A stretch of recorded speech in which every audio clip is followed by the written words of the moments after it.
Whoops, I just think I see. Naftali, can you, oh, he's not. Chaim, can you hear me?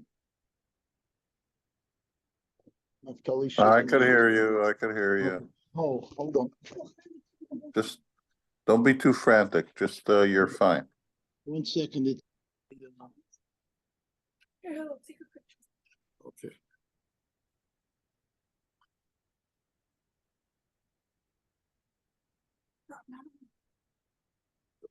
Participants. They don't go on. Get to see them.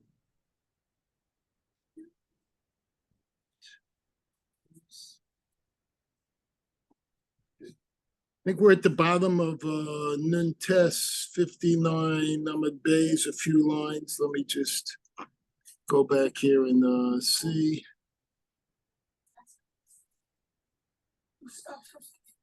Let me see where we. Tanu Rabbanan. I think that's where we ended. Okay, guys, next gen.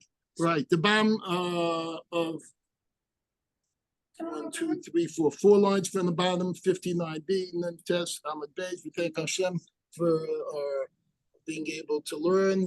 I thank him for giving me the chance to teach, and we hope Rabbi Smith will come back safely. Also, the fighting already started some things with Hezbollah, Northern Lebanon, and the IDF. We hope we will quell that very quickly.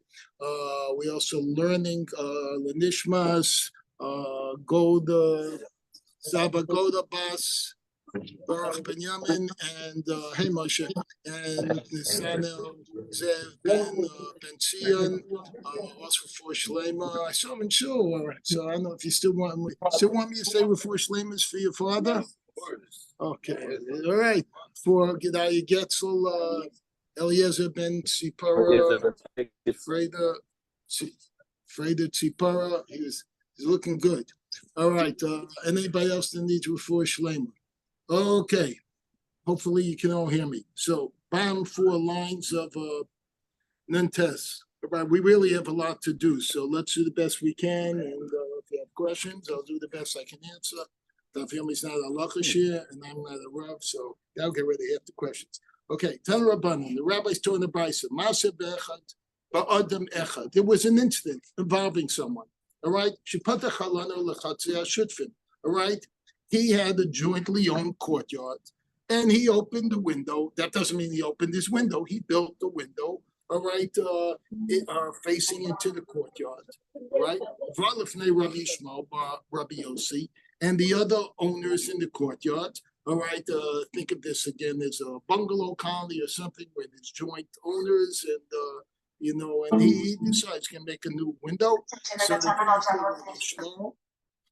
Bar Rabbi Yossi to defend his right to retain the windows. Oh, so they first complained and said, hey, close up that window. We don't want that window. All right. Initially, they didn't protest it, but before 3 years were up, before he totally had a chazaka, if you hold that way, all right, they came and said, close it up. And he came and said in front of Rabbi Yishmael bar Rabbi Yossi and said, no, I have a right to retain the windows. Amalo, so Rabbi Yishmael said to him, if you indeed made a chazaka, my son, you made a chazaka. All right, it's like you got the matzata, So he says, you did establish a chazaka, all right? And why is that? Because he held immediately that when he made the window, since no one complained then, this is happening just short of 3 years later. Therefore, the chazaka was made at that time, all right? Because he made the window and nobody said, boo, don't, what? Happens if the people were out of town. They didn't realize. That's not the case. But let's not make up cases that aren't there. They're saying the people are there and they didn't make a complaint. Gotcha. Okay, next. All right. And if that's not the case, I don't know the answer. Okay? Done. And so then they said, you know what? Let's go. The residents, they didn't like that answer sound, but you can't do that. So it came in front of Rabbi Chia. All right? But this is where Hillel was alluding to. All right. It's not that you could rabbi hop to get your answer.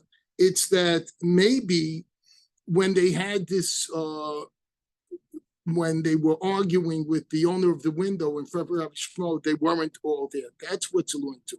So he says, so now that everyone was together, they come in front of Rabbi Chia, all right? And they say to him, "No, what's the din?" So he says, "Yagato fasachta." You toiled and you opened it. You know what? You worked very hard. You opened the window. So now you got ustam. So now work hard and close the window. Almost sounds chutzpahdik, but he held opposite of Rab Chia. So Gemara issues a related ruling. All right. Amar Rav Nachman. Rav Nachman said, when the top of Samach Amud Aleph, if a person acts to seal his neighbor's window by building a wall within it. All right. So let's repeat the same case, a similar case. Someone goes and opens up a new window, a new wall, a window in his wall, which wasn't there before. And the guy opposite, he goes and he builds a wall right in front of it. He's basically saying, I don't want this window here. And immediate chazaka is established for the builder of the wall. So you're saying here, the guy who made the window doesn't have the window, but the guy who made the wall, he has the chazaka. Why? Because he showed immediately that he didn't want, he protested against the window, all right? And the owner of the window didn't protest at once. So this is kind of the opposite going on. Yeah. The commentary mentions how the window could be a virtual like trespass, and then maybe in that case, do me a favor. I know I got the commentaries here, so I'm never going to get through 2 pages. Please, just help me here. All right, help me by. All right. So we're going to get into, it's tough to control. We're going to get into the fact, and this is repealing Gemara, what we're dealing with. Are we really dealing with a halacha issue or mammon and money, or are we dealing with heskas riyah, with a transgression of privacy, of looking at someone? It's hezek riyah, not heskas riyah. That's how we're going to decide the answer. So if you hezek riyah, not heska. Rennie, give me a break. Rennie, it's hezek riyah. They say a person's not inclined, all right, to witness other people blocking his window when he made the window there and remained silent.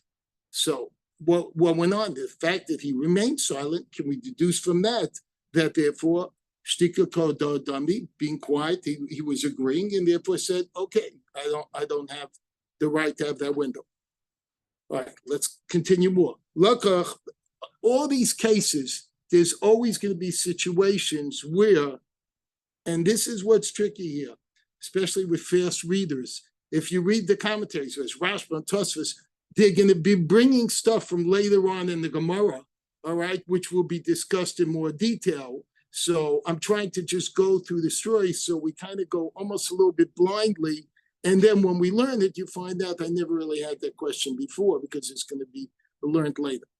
Are we good with that? And now he's not talking to me. Lakach bias b'chatzei acheres. What's that from? That's the writing of Yitzi, because he spells my name wrong. Oh, good. Okay. Lakach bias. Was this from you or from Yitzi? Born to know From you? You also don't know how to spell Stein? Or you? Yes. That's how. That's like standing. No Jew spells his name Stein, S-T-I-E-N. No Jew. Barnes and Nobles was on that road. Yeah. Well, the person wasn't. All right.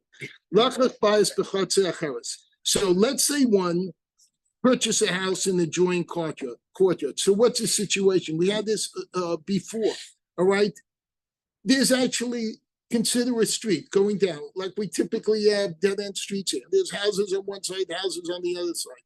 Of course, here there's public property, the street going down. But let's imagine it's a little bit smaller and the land in between, similar to bungalow colony, all belong to everyone. So the land in between the houses are all part of this joined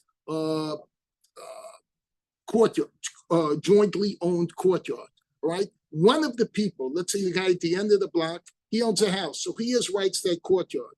But you know what? At the end of that courtyard was just a fence. We had this the other day, and there is no house on the other side of it. Why? Because that land belongs to another development. So he says, you know what? I'm going to buy a house in that other development. So I have a house next door to me. And since it's going to be facing here at the back, I'll go open up a window or door, or whatever, right into this courtyard. And I'll have the benefit of a shortcut that can go right into my other house. All right. So Lakach Bayis B'Chatzer Cheres. So if we purchase a house in another courtyard, adjoining courtyard, Lo Yiftachenu L'Chatzer Shutfin. So the Gemara says you're not allowed. The Mishnah said you're not allowed to make that opening into this joint property. Gemara asks, my timer, what's the reason for this ruling? Doesn't he own a share in that joined, center property? Guys, come on. Shh, all right, doesn't he own the, I'm gonna make you sit right here, like my Rebbe used to do to me. No, just be quiet. Okay. All right, listen. All right. What? 68. We're on 68, yes. Okay, we're at, we're above the Mishnah, kind of four lines down. Okay, so why can't he open this new house's doorway into the property that he actually is a joint owner in? All right, that's the question. Because by opening a new door, he's going to increase foot traffic into his neighbors in the courtyard. In other words, now again he's got a shortcut. Let's see his family, his daughter lives there, all right, his son lives there, his mishpacha, his in-laws live in that second house. He's now added foot traffic from a house that really doesn't have ownership to that courtyard. Yes, he owns it and he is a part owner in that courtyard, but no, the house itself doesn't. And what gives him the right to add more foot traffic? He doesn't. So the Gemara challenges this explanation. Ema Sefer. Let's cite the latter section of the Mishnah, which states, Elim Ratza, but if he wants, Bona es acheder fnim mibeso. And this we discussed the other day, because we learned the Mishnah. He says, but he's allowed to build a room within his house. Now, we're going to discuss, what does that mean? Does it mean he did an addition, or that he split a room horizontally or vertically, so that he ends up with a second room? And what's the use of that room? All right?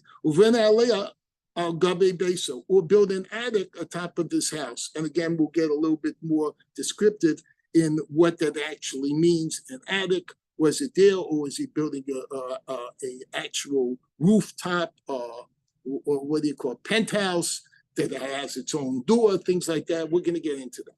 Voila. See, in case you read ahead, stop it. So he won't be increasing the traffic for the residents of the courtyard. That's actually a question mark. What do you mean he won't be increasing? If there's more people that could be in his house, that's l'chora what I think at first glance. So he certainly will be increasing the traffic.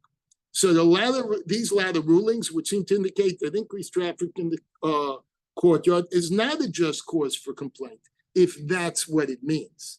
But we're not really sure because we haven't learned that yet. Amar Rav Huna, I'm going to get you.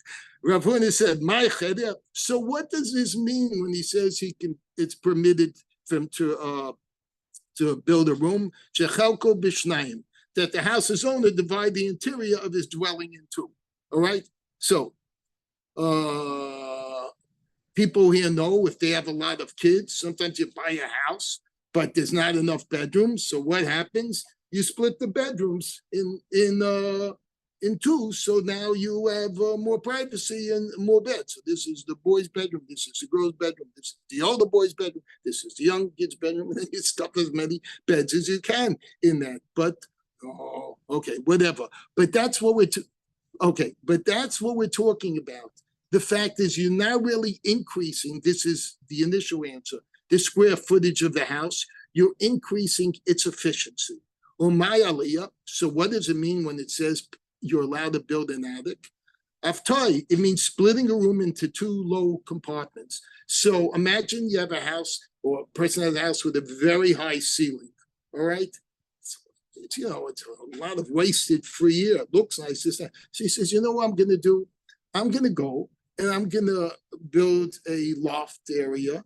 And I'm going to make like one room up there and one room below there. So again, he's not adding surface area to the house.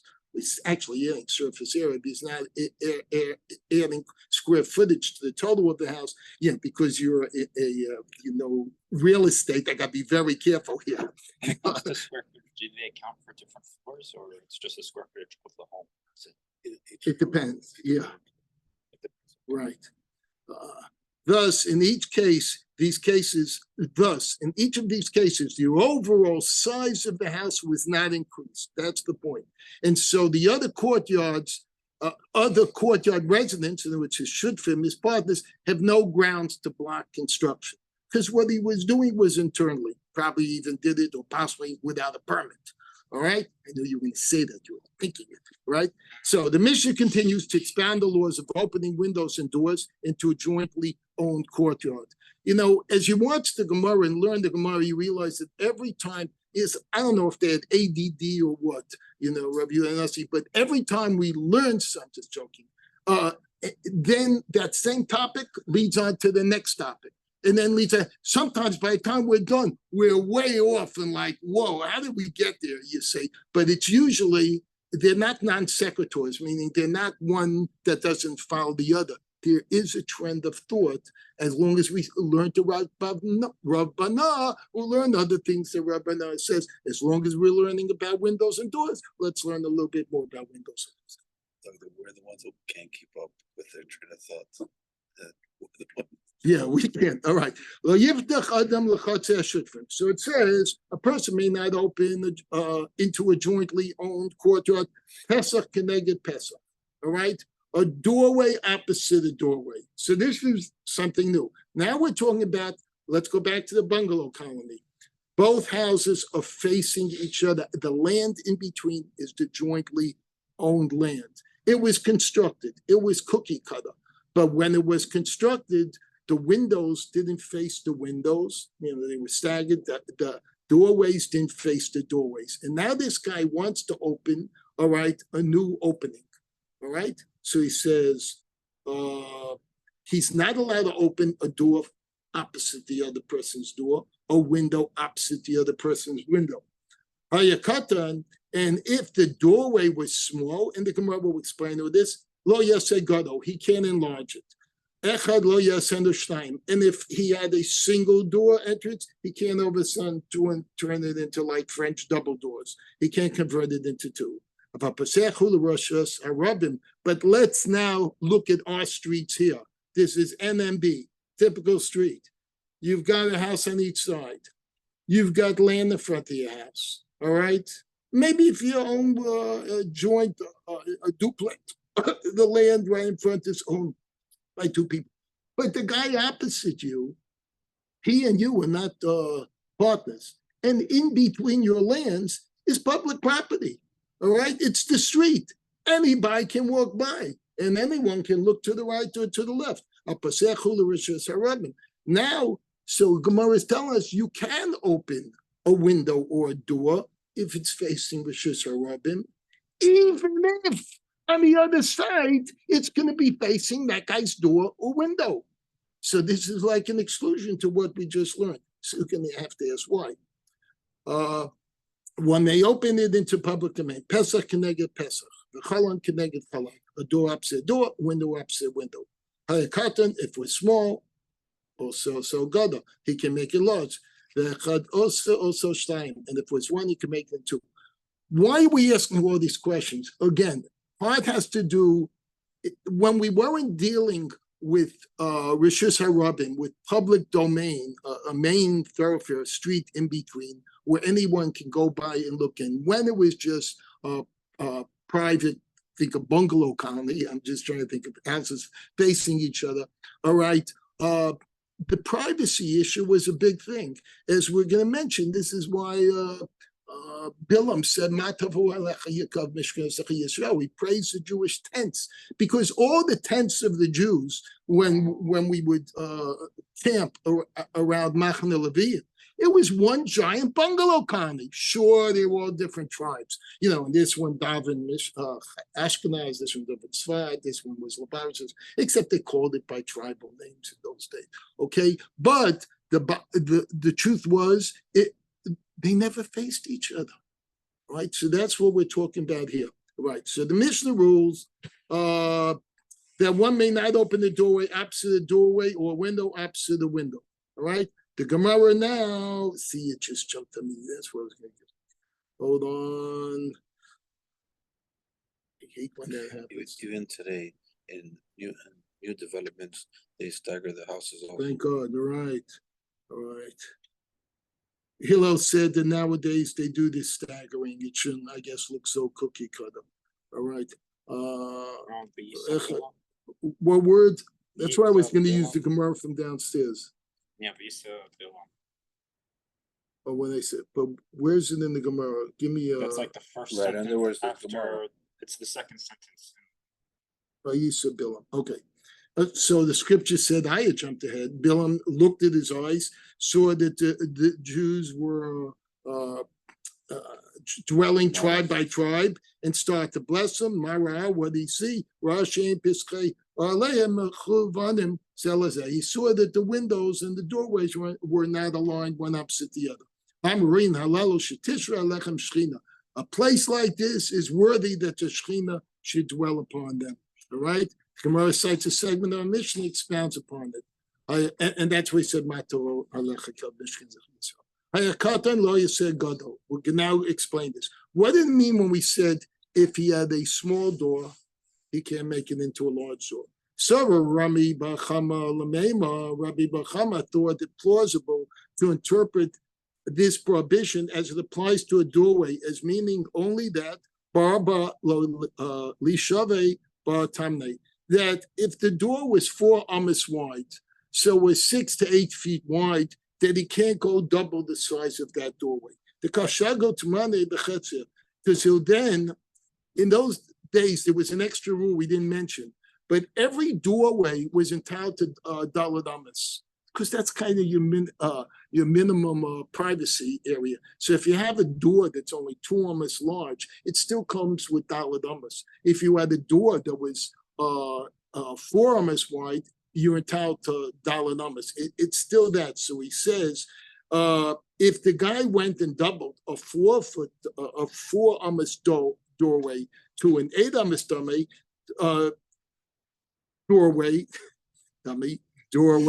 he would then be entitled to take an 8 amma wide swatch of land in the courtyard opposite the doorway if joint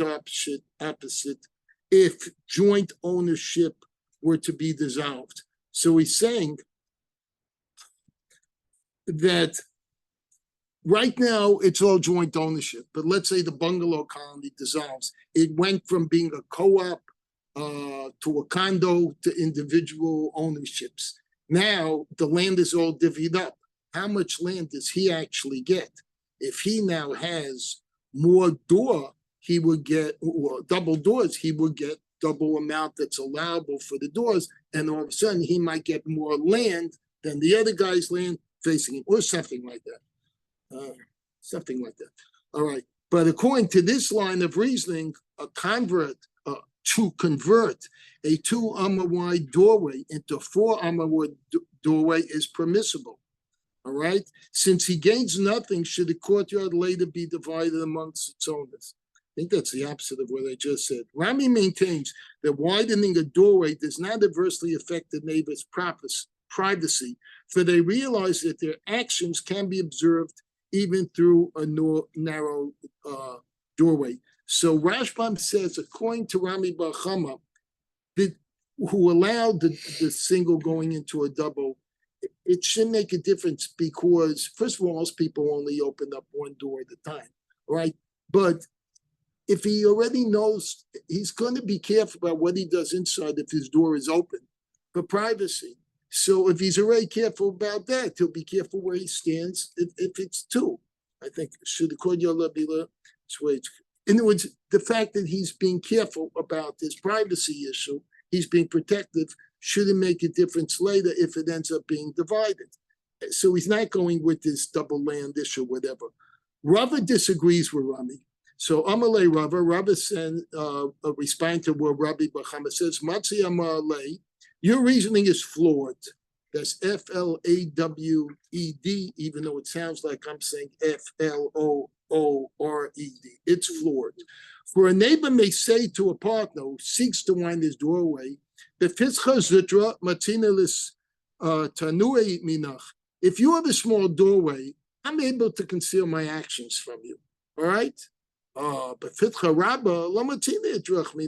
if you have a large doorway, I'm unable to conceal my actions from you. So if the guy, listen, let me read your commentary. It says, although a great amount of privacy is lost by a mere extension of a doorway, regardless of its size, widening the doorway nonetheless causes a further loss of privacy, inasmuch as new areas of the courtyard come into view. All right, now that the guy has two doors, he really can look around. So it's to prevent this additional loss of privacy to the other people, however slight, that the Midrash prohibits the widening of the existing doorways. Since according to Rabbah, the prohibition against widening doorways is based on considerations of privacy. The prohibition also applies to widening of windows, as Choshen Mishpat says, Shach. But again, we're not a halacha class. The Gemara cites another segment of our Mishnah and expounds upon it.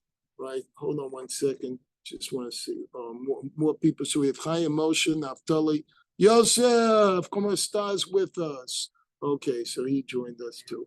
All right. And Well, other Moroccan friends are incognito.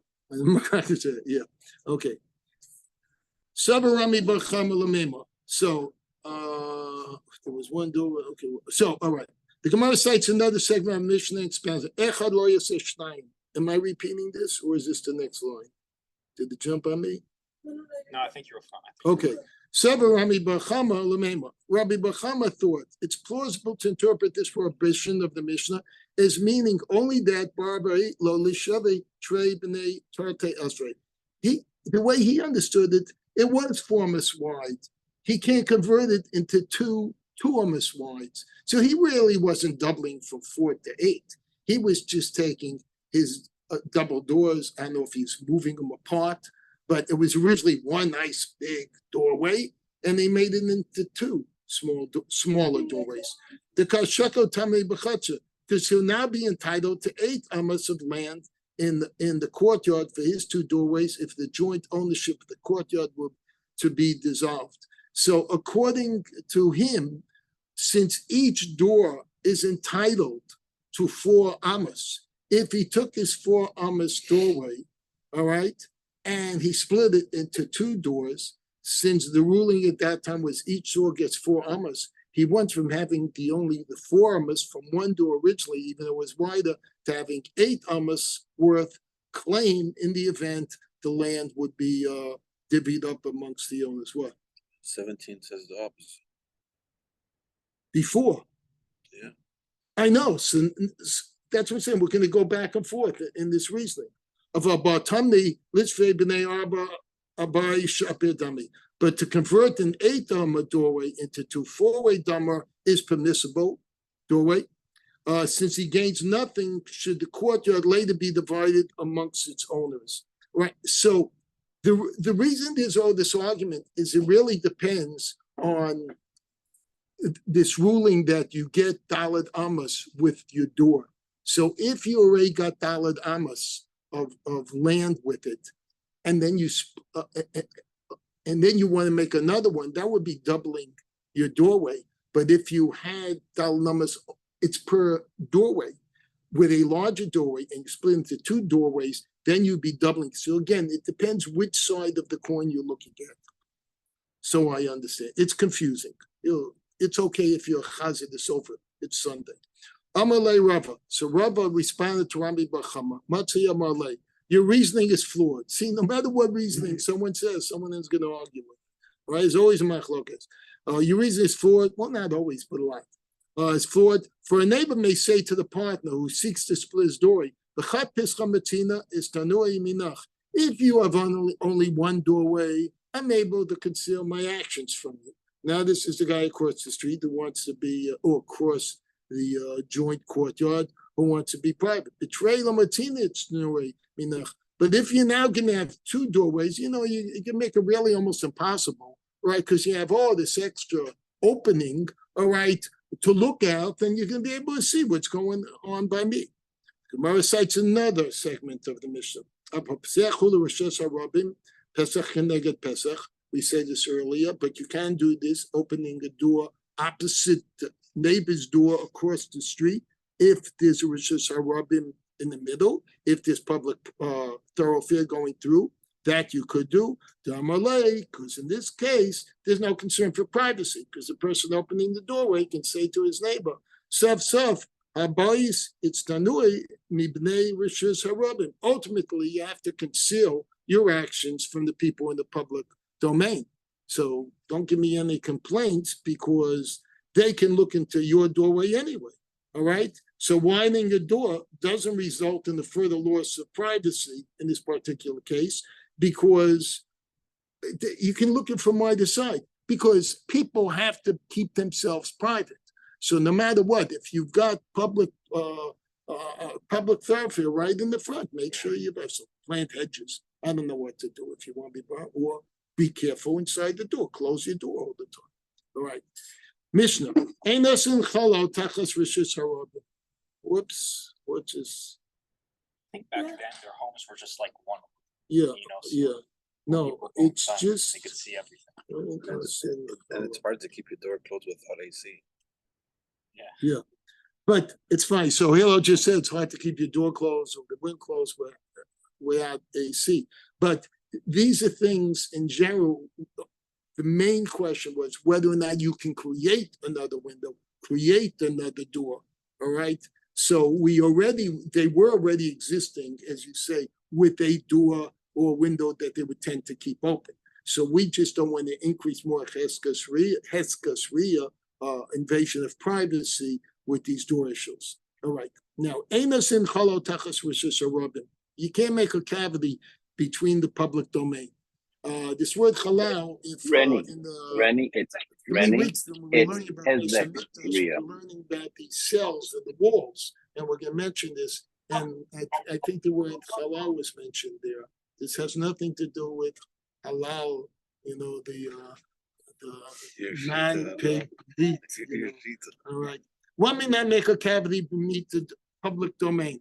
So when the Florida Power and Light comes, and they all of a sudden when they excavate the street and they go and they want to go and they make or the city sanitation department wants to make a big opening underneath the street, for draining towards this and that. Pits, ditches, or vaults. Rabbi Eliezer says,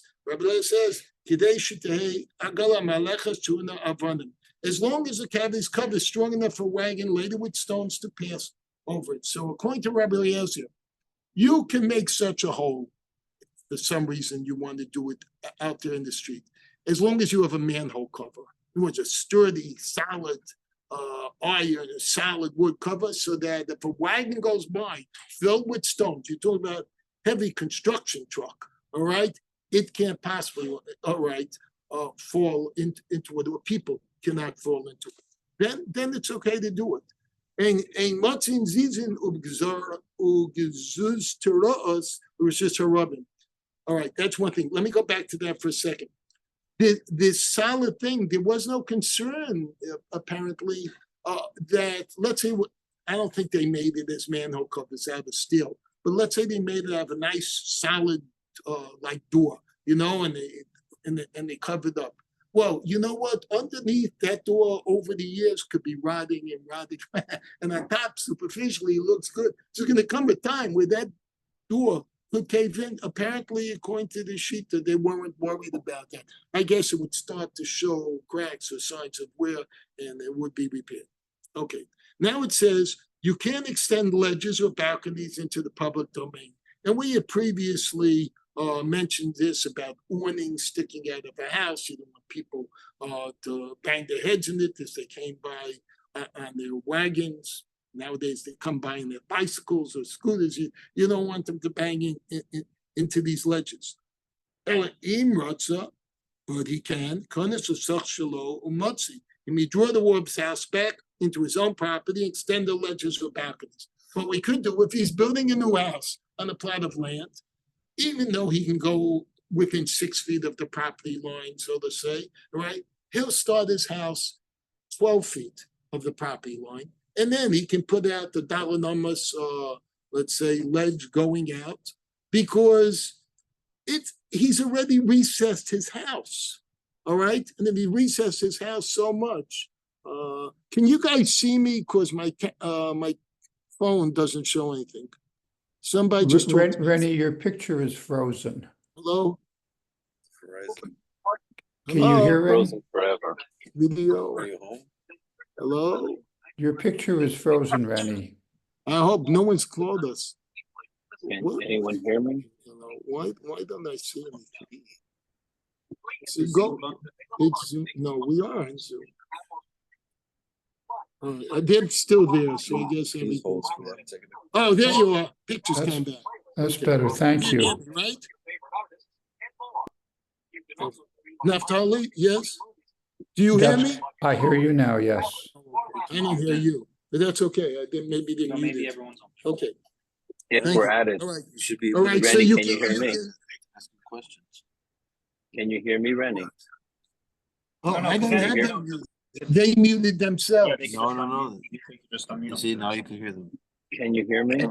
Yeah, okay. See, All right. see, Okay, you get the questions. All right, technical advisor here, say if you have questions, you can say it. If you had up until now, Moshe's about to take off. He looks like he's on the plane and people are boarding. So, all right, let's see. He may draw the wall of his house back into his own property. So we just said that. Let's say he purchased a courtyard in which there are houses that have ledges and balconies that protrude into public domain. So he comes to buy a new house. He buys a house, and that house is on the regular 6 feet or whatever the lines allowed into the street. And he actually has. We had these cases before, except we were talking about the ledges going Yeah. just over the fence of the neighbor's property. The Here we're beams, the talking about the beams. Yeah. But the beams had a width to it, so that's why I call it a 2x4. ledge or an awning, Yeah. right? The thing is, now it's sticking in public property. So the court says, you know what? He doesn't have to take it down. It's got like a chazaka, all right, that, you know what? If it was there, it must have been allowed to be there, all right? Maybe they built the street afterwards or something like that, all right? And actually, NMB, where we live in, this was once all farmland, all right? I don't even know if they had Every place streets was. initially. Yeah, but everything was all farm. Country. But I remember when I first came here, Native land. so there was a man who's passed on, Sydney, fantastic man. Stolen. I miss him terrible. Sidney Siegel. No, Sidney, yeah, Siegel is his. No, Siegel is his son-in-law's name. Elvis Presley. The blues. Where Sidney would tell us, just Hazachaim, that this area, he knew it when it was all farmland. There was like nothing here. 163rd Street was not, it was all farm, was all orchard, this and that. John Deere So tractor. you can imagine if you knew the land back then and you built as you just built your house, right? You did whatever you want. And then later on, the city was making streets, this and that. So the guy who buys a house and it's got the ledges sticking out of the street has a chazaka, according to Basin, that it was probably allowed to begin with. What Now about we're up to eminent domain? Gemara. What? What about eminent domain? The city is not claiming it from you. Okay. So that only applies when the city's making. The Gemara examines, all right, somebody's playing with their long. Sometimes there's new Good like morning. government regulations like, oh, you have to. I'm not gonna worry about that. The Gemara examines the position of the rabbis. The Tanakhama prohibits excavating a cavity beneath the public domain, even its covering is strong enough to bear the traffic of the street, because we had said that it was okay. Rabbanan and the rabbis, what's their reasoning?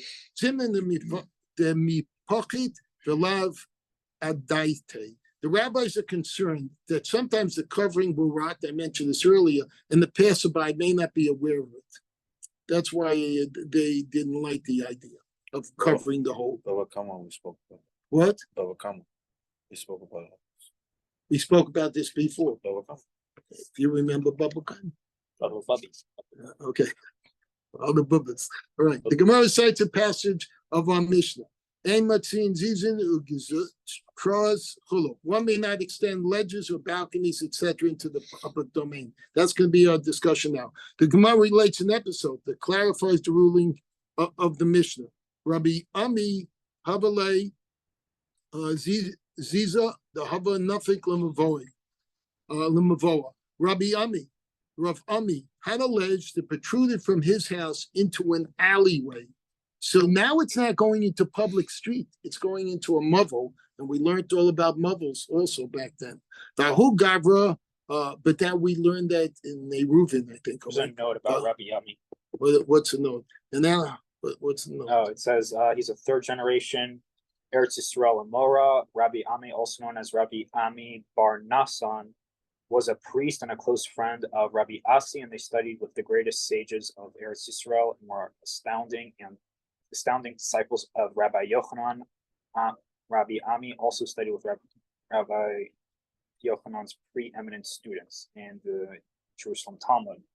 He's usually called Rabbi. So the Quran gives a real big yichus to this Rav Ami. If you didn't hear it, you'll have to look in the Quran or call Yonatan here afterwards, and he'll read it to you. Vahu Gabra Nami Hava Leiziza. The Hava Mapik L'Rishis Harabin. And the certain person also had a ledge that protruded from his house, but his protruded into public domain. So Rav Ami's, his protruded into Mavoi, which is not the same. All right. But the second guy, the other person mentioned here, his protruded into public domain. So the people, general public, objected to the use of this other person's awning coming out, whatever you want to call it, into this protrusion into the public space. Also coming to Rav Ami. So this other homeowner came in front of Rav Ami to seek a ruling from him on this matter. Amalei zil cuts. So what Rav Ami says, take it down. You can't have it. Go and cut your ledge down. All right? Amalei v'haman nami islay. The person protested. He says, but you have one too. How come I have to cut mine down and you don't have to cut yours down? All right. Didi lemvai mapik. So we explained, Rav Ami said, mine protrudes into an alleyway. The name of machlikin. In the alley, the people allow me to extend my ledge. All right, that's different from public where they don't want it. You can't. It's not a do that. thoroughfare, right? The Mavoi is not a thoroughfare. It's like a dead end street that's jointly owned by everyone in a way. Got it. All right. Didach l'rishus harabim mapik. It's World of Diamonds. Yeah, I don't know if you remember. No, we learned back on how you can make an Eruv there because you have three walls and you put at the end of the mother a stick or something, but whatever. We learned at some point. However, yours protrudes in public domain. So who allows you to extend your ledge? It's a rhetorical question. Nobody, because the public says we don't want your ledge there. Okay, so that's why he could keep it. So the Gemara relates a similar episode that seems to have a different ending. So that's why it's bringing it. Rav Yanai have a ilan anoto rishus harabim. Rav Yanai had a tree, and it extended into rishus harabim, all right, into the public domain.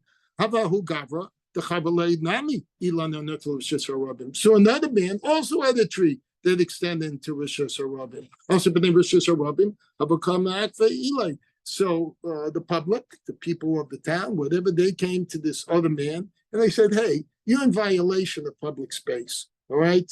And we need you to cut your tree down. It's making real difficult for trucks to go by. I can't get my FedEx and UPS deliveries, and Amazon's truck can't even make it under the branches. It's really terrible. In those days, it was just a horse and wagon. All right. Well, maybe it was so low because it was never proven that the people can even go by on a horse or just even walk. Also, coming to Rav Yanai. So he appeared before Rav Yanai. So he came in front of Rav Yanai to ask a ruling on the matter. So we're now on Samach Ahmed Beis. It's going to be very hard to make it through. You can do it.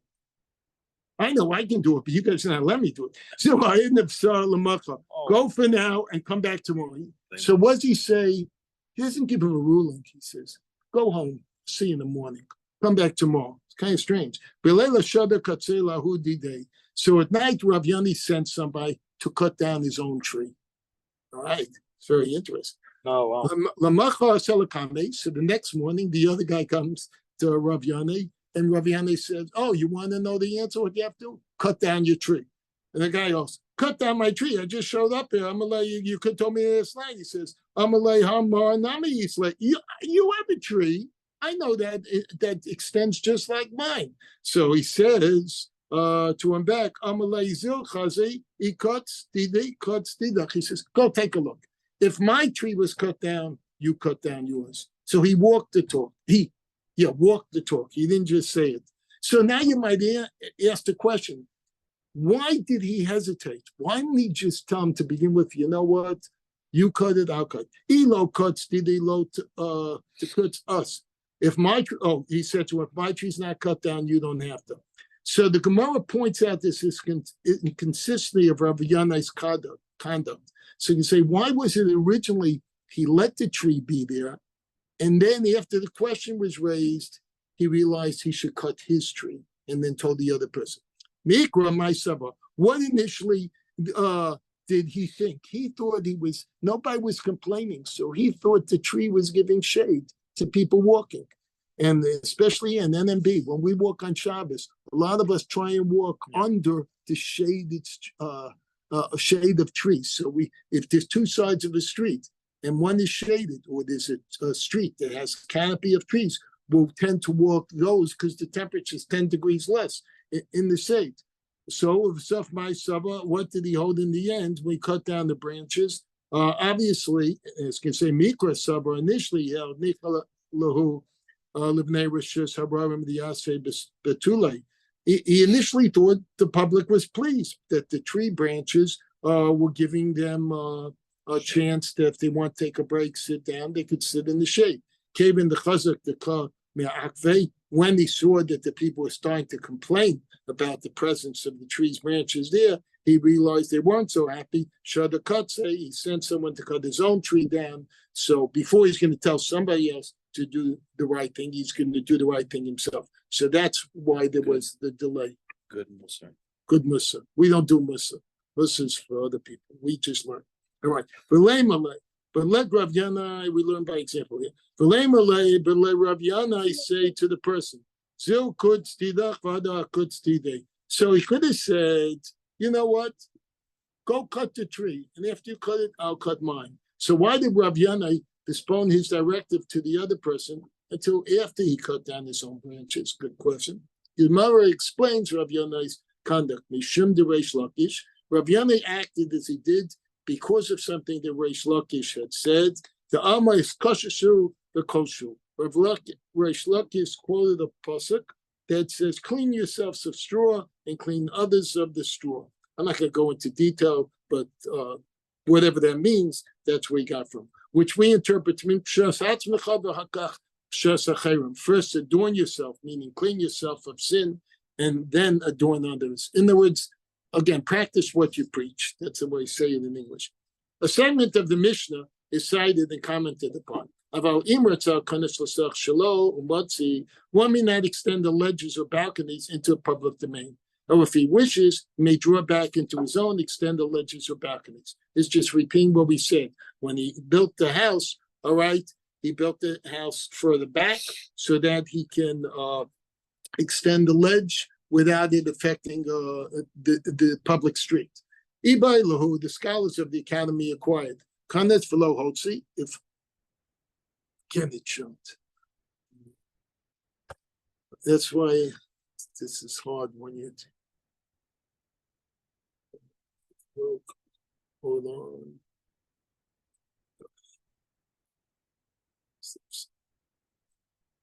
You want to do me a favor, since you're not paying attention, and I'm not saying who, go down to where I sit, and in front of my chair and next to it are two Gemaras Baba Basra.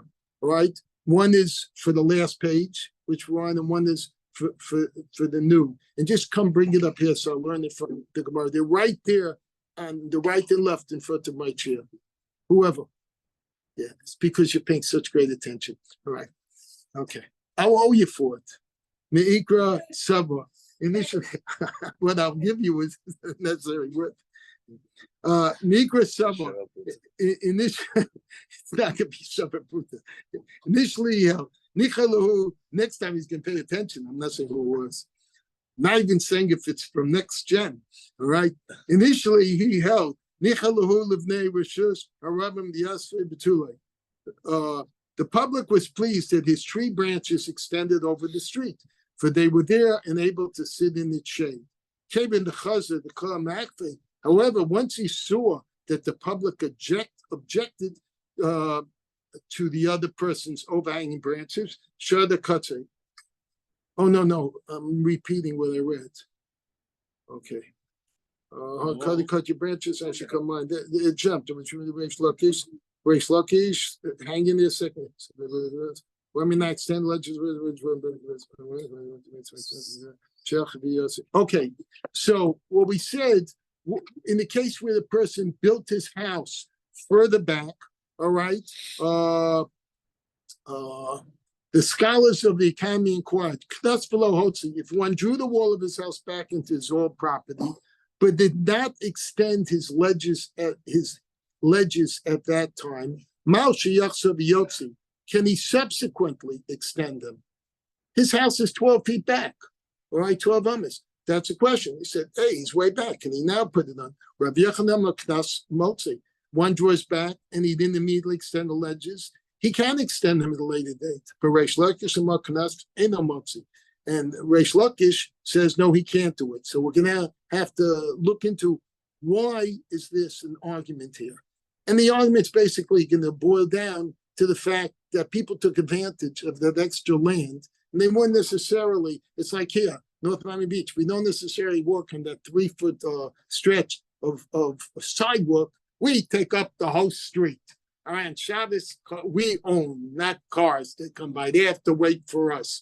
All right, it's just the way it is here. It's in very predominantly from communities. That's it. They walk the street because 3 feet isn't enough for 6 people walking together.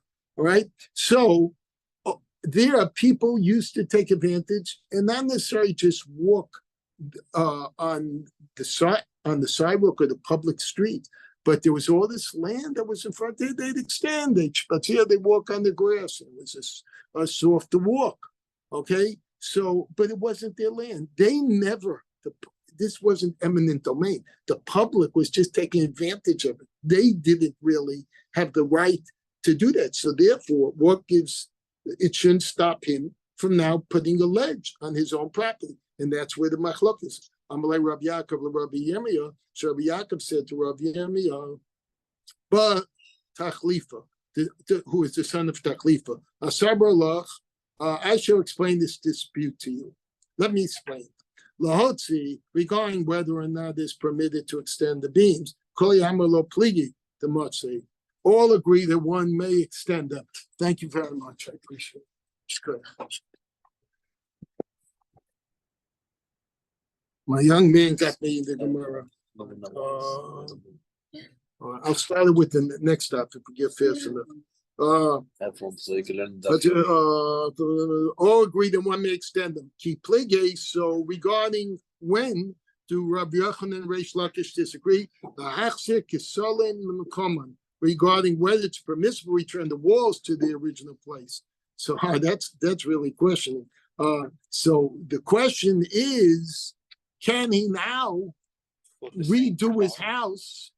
All right, back to the original place where it was. Actually, it wasn't. Can he? Because he originally recessed the house. So now the question is, can he move the house to where it could have been, should have been, right within the property? I'll just hold this in case I have this again. Thank you. All right, so that's the machlokas. Rabbi Yaakov presents his version of dispute. The Ibcha Itma and the positions of Rabbi Yochanan and Reish Lakish were stated in reverse as follows. Rabbi Yochanan Amar Eina Machzer. Rabbi Yochanan said he can return the walls to their original place, meaning the original place they should have been.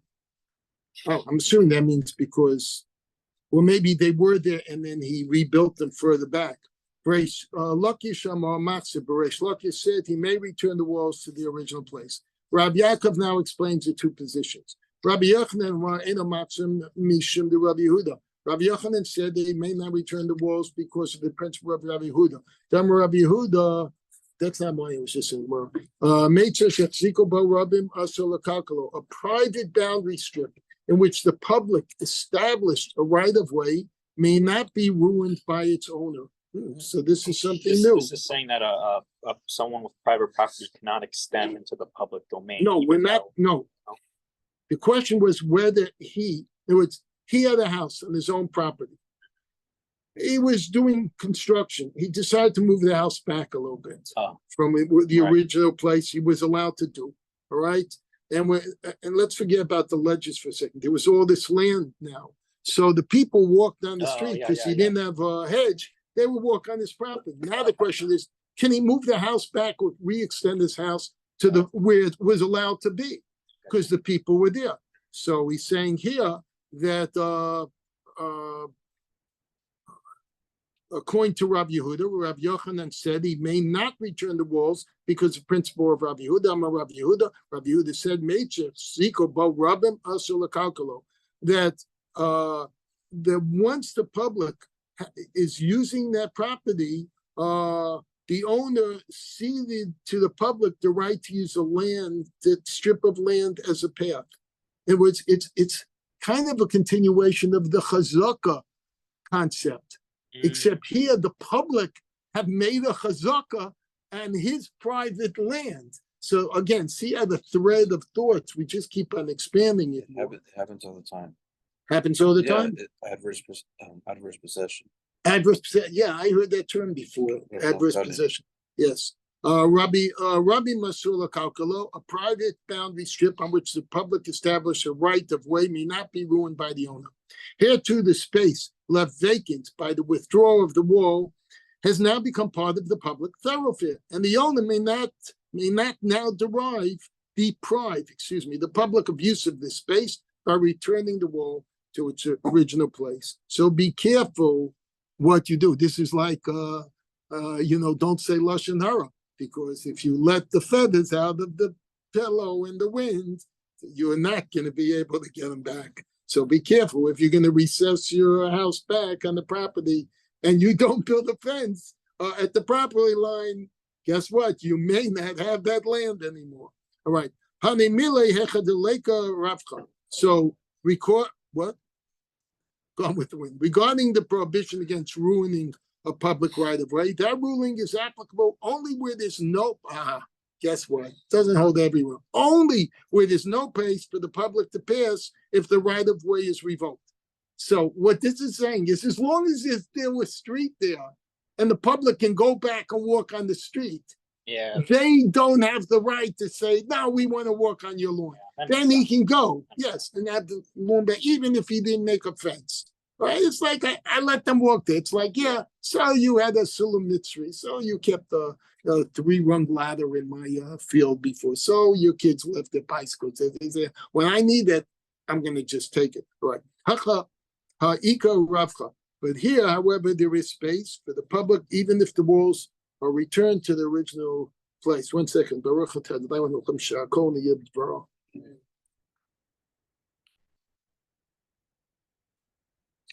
Are the people who are listening online, I always forget, can they answer amen to that bracha or not?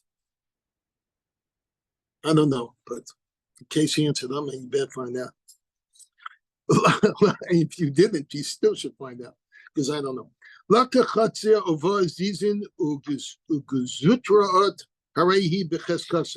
So if one purchased a courtyard, we said this before, we're just repeating, in which there are ledges and balconies, the courtyard retains its status. So it's in the chazaka that it's there. And he can keep the ledges or balconies that extend from this house. Rav Huna. Rav Huna said, Nafla chose Avana also. Rav Huna goes so far to say that if they collapsed, the awnings came down, there was a hurricane, wind, it all came down, he can actually rebuild them as it was before, with the ledges and balconies extending. All right? Because it's assumed that originally it was legally done. Okay, Rav Huna's ruling is challenged. Meisvei. The scholars of the academy pointed out a contradiction. Ein mesaidin ve'ein mechayirin ve'ein mepaichin b'zman hazeh. We can't plaster a wall with lime. This is in those days, nor ornament or paint in our times. And when was those times? This was after Churban Abayis, after the Beis Hamikdash was destroyed. Laka chatzir mesiyedes mechayeres mufayachas. But let's say someone bought a courtyard, and the houses in the with the houses, and the houses were plastered with lime, ornamented or painted. Erezel the cheskasa. All right, the courtyard retains its status. In other words, he doesn't have to go and remove, like we might remove the popcorn ceiling. He doesn't have to go and remove the lime that's on the house, or the relief, the ornament, or the painting that's on the house, or whatever the third one was, or the paint, or the fact it was Is that painted. what they're talking about when you leave one part of your home unfinished? No, that's later on. We're going to do that. Oh. Naflo eino chozer uvana also. But if a wall or a house in the courtyard collapse, one may now rebuild it as was before. So now let's say he owns that house, and now, because of what reason, one wall falls down, and that wall was the painted wall, the graffiti wall, the nice graffiti, all right, or the lime wall, all right. He can't go and redo it the same way. Rather, one must leave its walls unornamented and unpainted. That wall, normally he plastered them with lime. We're talking about the ones that fell down. Thus, we see that the wall does not retain its prior status if it collapses and is rebuilt. All right, contrary to Rav Huna's ruling. All right. Okay, let's just go further. Otherwise, we're never gonna make this. All right, it's now 7:07. All right, Isuri Shani, prohibition law differs from monetary law. I mentioned this earlier. All right, there is a difference in law between things that are usur, that you're not allowed to do, and again, Heskus, invasion of privacy says. While prior status is of no avail in cases of prohibited law, so ruled the Brisa, which spoke of prohibitions for the post-temple era, is controlling cases of monetary law, as indicated by Rav Huna's ruling. House built in the pre-destruction era, too, may not be plastered. The new prohibition against plastering your house rebuilt is not as previously thought to consider. Perhaps the house was initially built, plastered in the post-temple era. It goes into detail. I want to make sure at least we finish this Gemara. All right, Tana Rabbana. The rabbis taught in the Brisa. Lo Yisad Adam as Beis Besid. Okay, we learn elsewhere in the Brisa. All right, that a person is not allowed to put in after the Churban Abayis, in the post-destruction of the temple era, a lime on his house. Vim era bo chol oteven mutar. But if he mixed it with sand or straw with the lime, it is allowed. Rabbi Yehuda Omer, Rabbi Yehuda says, Erebo Chol, if he mixed it with sand, or is it trach sid vasur, it makes it stronger and it's not allowed for use as a building material. Teven mutar, but if he mixed it just with straw with the lime, then the plastering is permitted. So we kind of have three situations here. Taraban, the rabbis taught in the Brisa, Kishkarev Abayis B'Shniya, when the second temple was destroyed, Rabbi Perushim B'Yisrael, many Jews became ascetic. So they all became like vegetarian. We're not going to eat meat, and we're not going to drink wine. That's what Why? ascetic is? What? That's what ascetic is? I don't know. Ascetic, just stay away from nice stuff.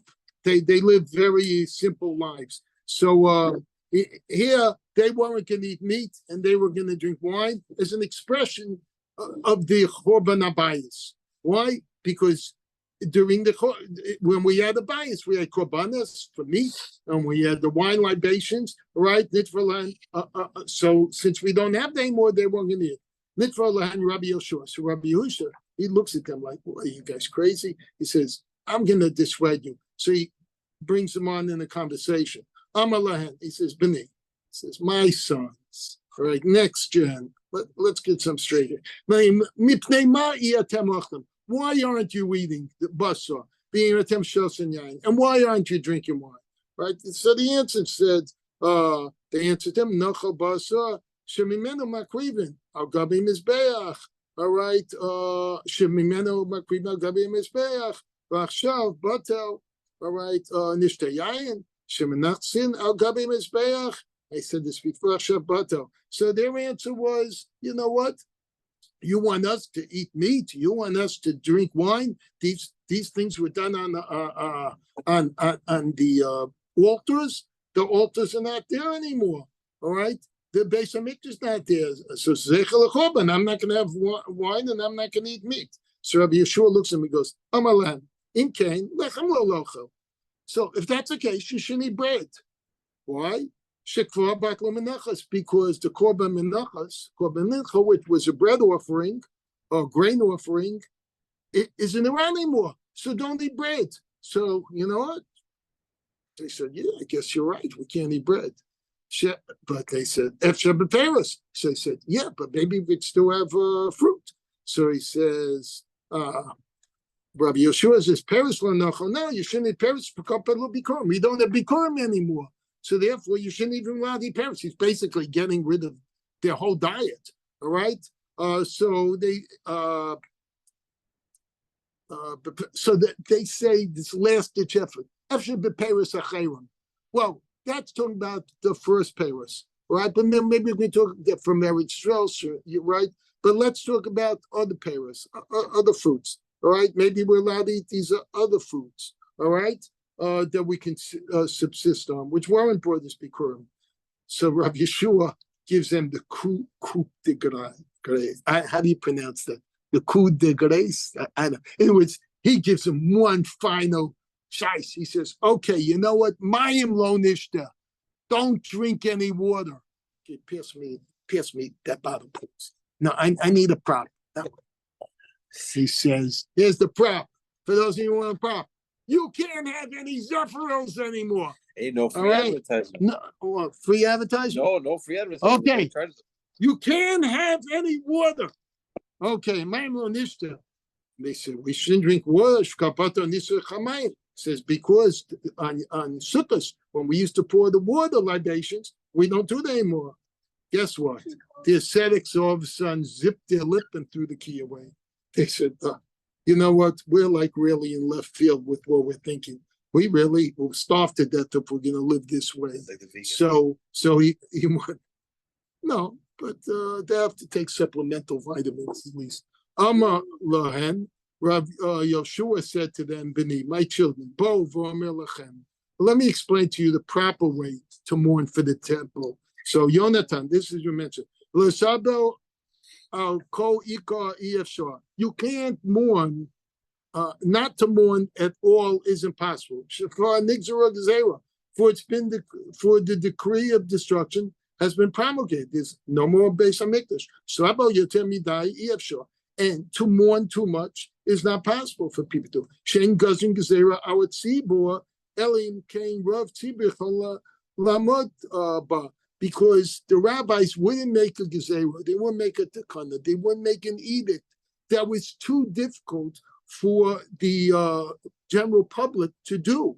All right, so they would not allow something, but they wouldn't make things like we're saying here that you can't eat, you can't drink, you can't do. Everyone would die.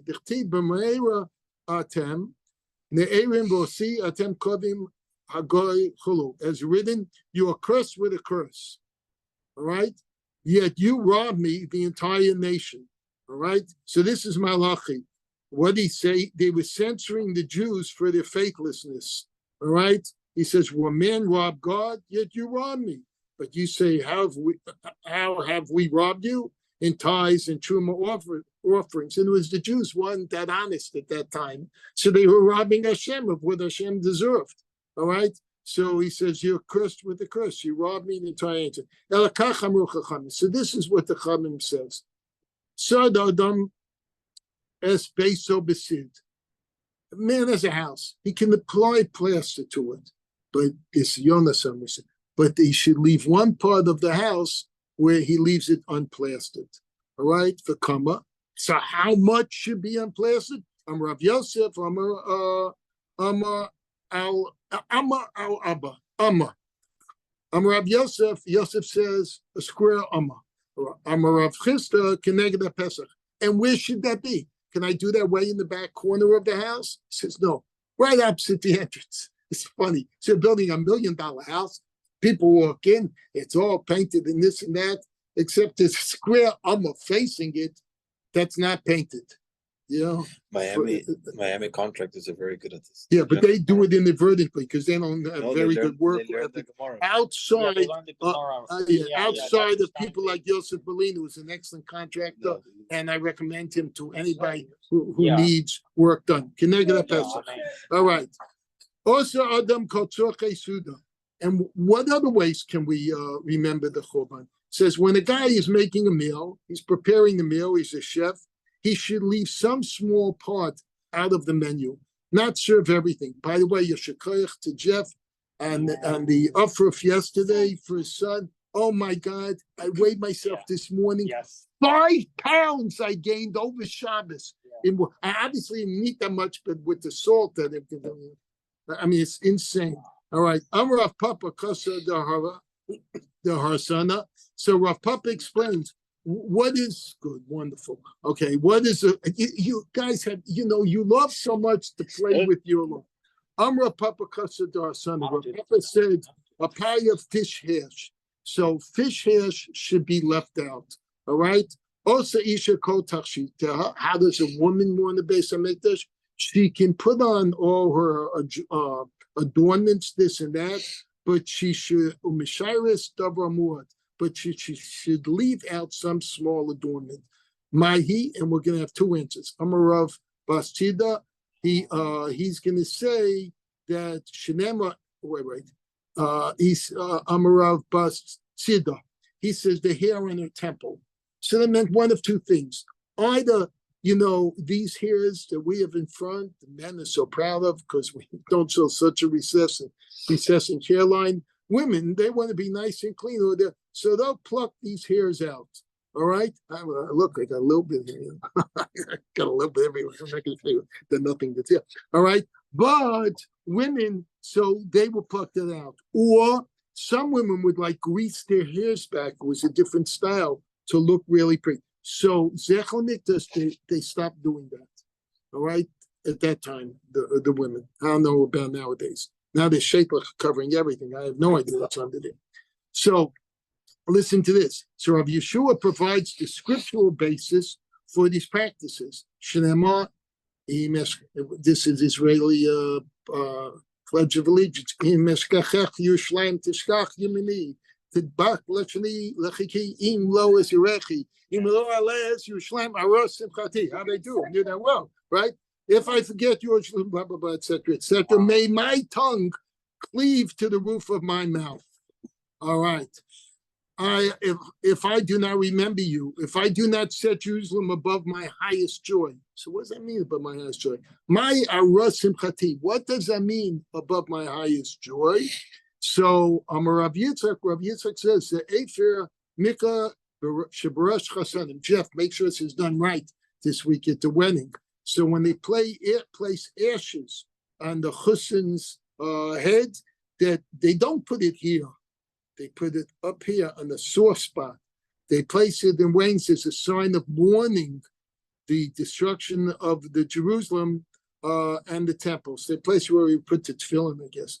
Amalei Rav Papa Labai. Rav Papa says to Abai, what exactly is that spot where he plays ashes? Mekamot tefillin. Here it is. B'makam tefillin, the place where the head of tefillin is, which is the soft spot.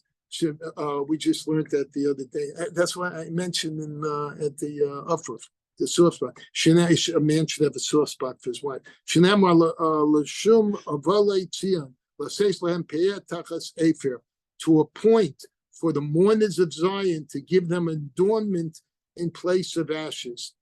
That's what we're praying for. And whoever mourns for Yishlaim, Zocha v'roeh b'simchasa, will merit to the reconstruction. Shenema simcha es Yerushalayim giluba koaveh. Right? Okay. Well, I continue. Right. So Tanya was torn in the brisa. Amar Rabbi Yisrael. I love how he saw him. So Amar Rabbi Yisrael ben Elisha. Rabbi Yisrael ben Elisha said, "Miyam shechar beis hamikdash." since the day that the holy temple was destroyed, dinu shenigzor our tzmeinu, it's become proper upon us.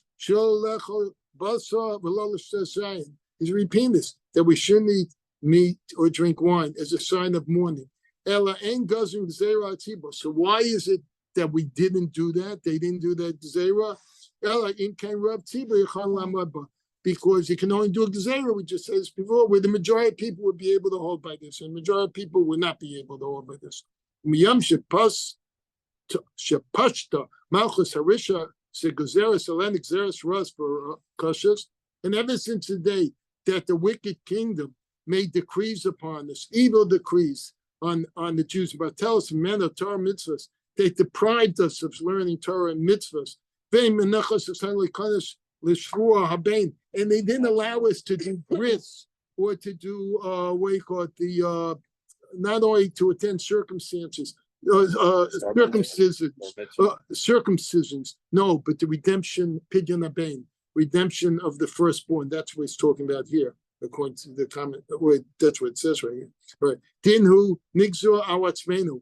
It would be proper that we decree upon ourselves. Shaloli say shepeloli banim. So if we're not going to be allowed to have a bris if we have a son, and we're not allowed to pinyon bain, so people would have said, all right, the Rabban would have said, let's make a gezerah that you're not allowed to get married temporarily until this, Romans stop the evil decree. And when that transpires, then we'll do it. But the problem is, you asking a question or are you yawning? You're yawning, yes. Okay. It would transpire that our I saw your hand go like that. Okay. It would transpire that our forefather Avram's seed, the Jewish people, would expire its own. All right. So this is what you meet people that say, I don't want to get married, I don't want to have children, I don't want to bring children into this horrible world. There's so much bad things in the world. Well, you know what? So instead of letting the bad things harm parts of the world, you're going to basically just cause the world to become defunct. Because if everyone thought the way those people thought, there would be no further generations. It says, so it's preferable that be unintentional violators, but are you mezidin? So they therefore didn't go and make that gezerah. We finished. All right. In the next few minutes, let's at least start in the next perek. All right. Let me do this from in the Gemara, Samach Aleph, Amad Beis, so we get started. Okay. So this is called Hamaches Habayis. Samach Aleph, Amad Aleph. I said Beis, all right. It's written. Oh, boy, I'm reading my glasses for this. 1 second. Not on the right line. Yeah, the Mishnah. Mishnah said that two that follow speak of one who sells a house without specifying what's included in the sale. So we're going to now discuss, people sell a house, all right? Is everything included in the house? Is every room included in the house? Is the garage included in the house? Is a cellar or a cistern included in the house? Is a safe house that's underneath the house included in the house? Was what? And how much of the house is included? When they give you the lot and the dimensions, all right? It depends how it's described, all right? Is this what we're going to be learning? Is it described specifically by the eastern wall is 20 feet by 12 feet? The western wall is this, and this is the height. Or do they say, you know what? I'm selling you the house. Well, the neighbor on one side is Gassner. The neighbor on the other side there's no neighbor. It's the street. Things like that. All right. If it was my house, and I was selling it, I could give the dimensions of the house, or I could say, oh, my house on the right is Shvaltis live. On the left is Bakor's house. In front of me is is just all land. Behind me is land. So because the question will be, because we're gonna get this, we'll learn tomorrow. Just giving you a force spice, a little taste of it. Is is how much do you really get from what is said? How much is just giving you a general idea, and how much are you really being sold? So, Hamach Esabayas, one who sells a house without specifying what's included in the sale, Lamacha Yitzia Vafal P, Shehi Psucho Lesocho. He hasn't sold an annex, even though it opens into the house. So think of that nowadays as possibly a storage room or your garage. Says They here open gallery. what? It says here in the gallery, a gallery in the corner. No, we don't use those terms. I'm saying it's Okay. easy. Think of it as a garage. Okay. Because a garage is a joint garage, it opens in the house. Or let's say you have a storeroom in the house. We mentioned earlier that the person was allowed to take a room, split in half. All right. He might want to use it as a storeroom. And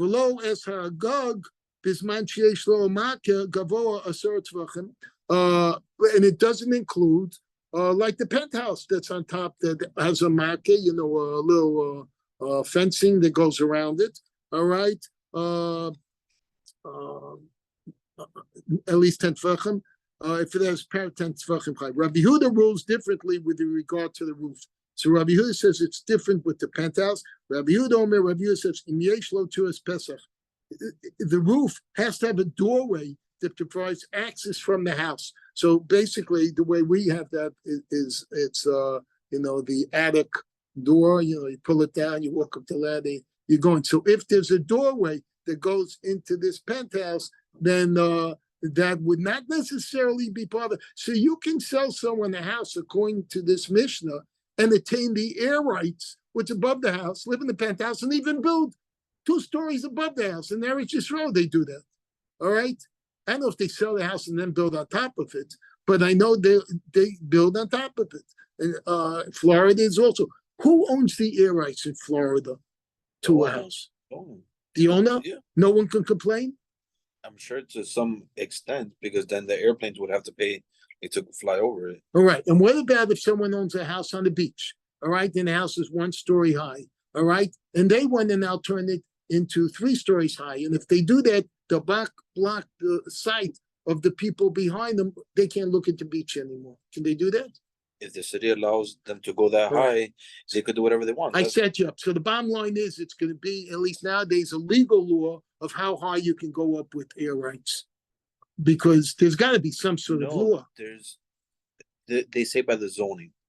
In your neighborhood, it might be 2 or 3 stories, but on the beach, it might be 100 stories. That's what they did to other buildings. Yeah, but they don't allow it anymore. The Now buildings nobody. that are on the west side of Collins, Yeah, they were there before the ones on the east side. They had a beautiful view. Then the east side ones came up. Right. So that's why in Hollywood Beach, plug for my Airbnb, we still have a view, room with a view. Okay, I'm not right on the beach, so you have to step out to get the view, but it's close enough. Rabbi Yehuda Rabbi Yehuda says, "Im yesh lo tuas Pesach." If the roof has a doorway going into the house, afal pi she'ena gavoa yud tvachim, even though there's not this market that goes around 10 tvachim, all right, eno machor, it's not sold. It's now 7:30, so even though I did prepare, unless you want to go a few minutes into the Gemara, we could stop. Or you want to do 5 minutes into Gemara? Well, Yeah, I think we're okay because it's just a good stopping point. yeah. Except the next page is, I think. Thank you, Rennie. We'll stop here. Okay, we'll let the Thank you rabbi. very much for your effort. Thank you. Appreciate it. All right. See you guys. Thank you. And Jonathan gave me a present. Yeah, I don't know what it is. Don't forget to let's just see what the safer is. And the safer Smith is probably how to keep your mouth short or something like that. Let's see what it says. It says Jews in the New World. All right. Thank you very much, Moshe Tom. I don't have this book. Thank you much. Go ahead. Okay. All right. Everybody hang up. Bye. First leave.